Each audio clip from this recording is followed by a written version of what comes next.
Hello, everyone. Thank you for taking a few minutes to view our presentation today. My name is Leah Ferguson, and to begin, I would like to acknowledge my former honors student, Serena Saini, and Dr. Margot Adam for their contributions to this project titled High Stakes or Safe Space, Comparing Self-Compassion in Differing Sport Contexts.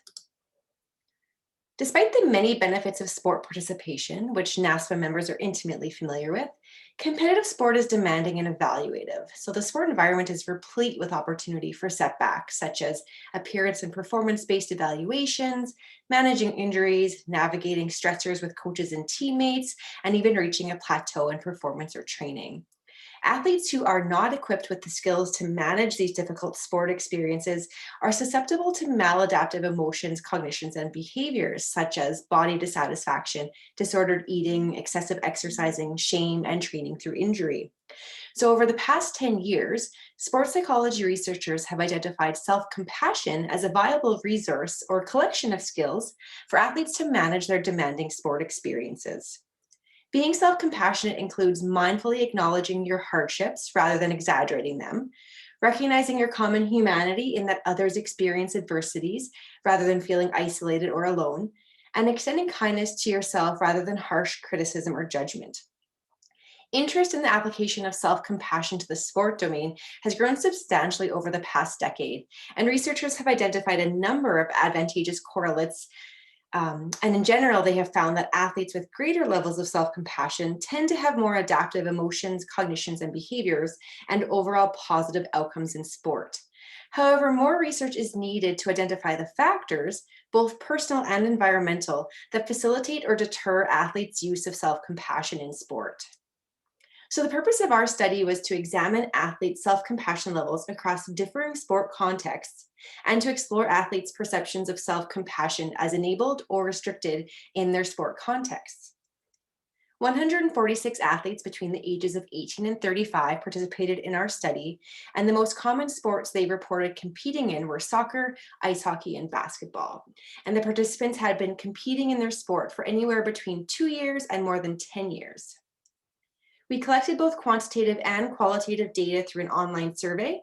So participants completed an informed consent form followed by a sport demographics questionnaire that asked participants about their sport context, followed by completing the athlete version of the self-compassion scale and open-ended questions asking athletes how their sport context enable and restrict the use of self-compassion. We ran independent t-tests to examine differences in self-compassion levels between women and men athletes and across various sport contexts, as well as an ANOVA to examine differences in self-compassion levels across competition levels. We found that aesthetic sport athletes had lower self-compassion levels than non-aesthetic sport athletes, and athletes competing locally had higher self-compassion levels than those competing provincially, nationally, and internationally.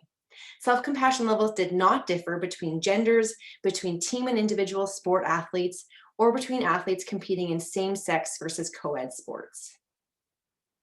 Participants were asked to explain how their sport environments encourage self-compassion and restrict self-compassion.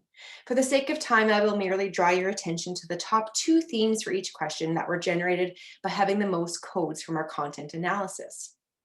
Sport environments that provide safe spaces and emphasize doing one's best were identified as enablers of self-compassion.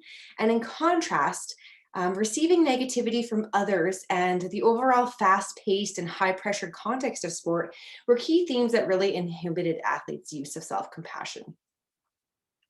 So our results provide evidence for particular sport contexts that might be important to focus on in future self-compassion research. Given that athletes in aesthetic sports and athletes competing at higher levels had lower self-compassion than their counterparts, it might be fruitful to direct applied self-compassion efforts at athletes in these contexts.